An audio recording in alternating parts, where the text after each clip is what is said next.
पाठ 7 एकलव्य की गुरु भक्ति। महाभारत काल की बात है। हस्तिनापुर के समीप वन में हिरण्यधनु नाम का एक आदिवासी रहता था। उसके एक पुत्र था जिसका नाम एकलव्य था। एकलव्य धनु विद्या में पारंगत होना चाहता था। उसने गुरु द्रोणाचार्य की ख्याति सुनी थी। वह उनसे धनु विद्या की शिक्षा प्राप्त करना चाहता था। एक दिन एकलव्य अपने पिता की अनुमति लेकर गुरु द्रोणाचार्य से धनु विद्या सीखने के लिए हस्तिनापुर गया। हस्तिनापुर वर्तमान समय में मेरठ के निकट है। यह उन दिनों कुरु वंश की राजधानी के रूप में जाना जाता था। द्रोणाचार्य हस्तिनापुर के राजकुमारों को शस्त्र विद्या सिखाते थे। एकलव्य उनके सामने जाकर श्रद्धा पूर्वक घुटनों पर बैठ जाता है। एकलव्य प्रणाम करते हुए, प्रणाम गुरुदेव। द्रोणाचार्य, तुम कौन हो?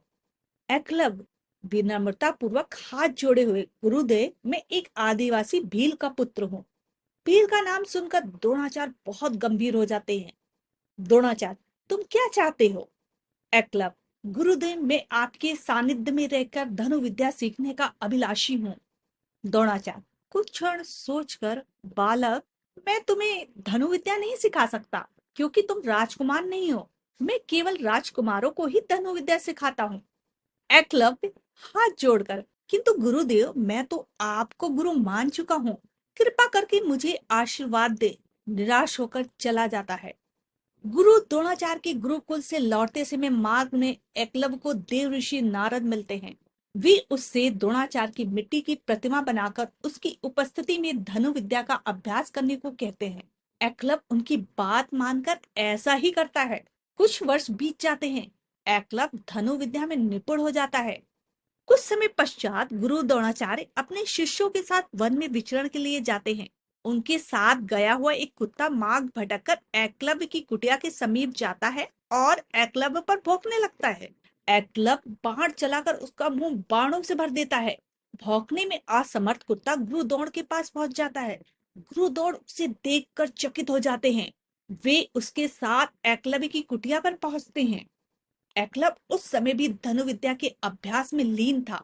वह गुरुदेव की प्रतिमा को पुष्प अर्पित करता है, तभी उसकी दृष्टि गुरु द्रोण पर पड़ती है। वे सामने से अन्य राजकुमारों के साथ उसकी ओर ही आते हैं।